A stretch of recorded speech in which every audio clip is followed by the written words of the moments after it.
Hi guys, I'm Daria with Artezio technology company, and today I'm going to tell you which programming languages are going to be popular in 2020. But before we get into it, remember to hit the subscribe button and the bell to stay on top of all the technology and development news. Before choosing a programming language, you need to ask yourself a number of basic questions.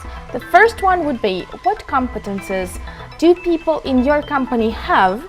And for what competences would be reasonable to attract external specialists for a reasonable fee? What is the development trend for the selected technology right now and in the near future? Yep, you can launch a startup based on Elixir or Elang, but there is a quite expensive and exotic technology, so only a very few number of specialists on the market possess the necessary skills. You should consider that and keep that in mind before getting into a project based on those technologies. Oops.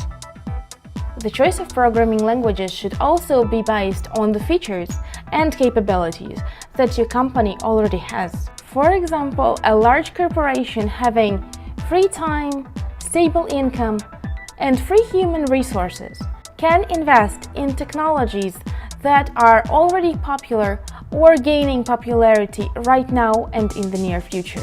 These technologies now include languages like Go or various JavaScript derivatives and frameworks such as Vue, React, Angular, TypeScript.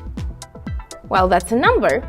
Well, and don't forget the proven technologies such as C++, Java, PHP, SQL, you name it.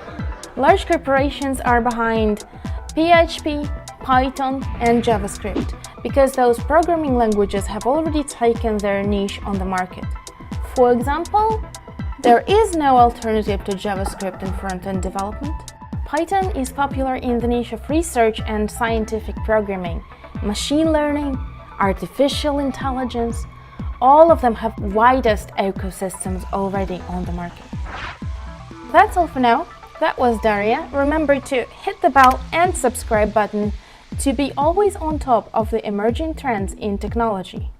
Oh, one more thing. If you want to know something from the field of development or have a tricky question you think we don't have the answer for, go ahead, leave a comment.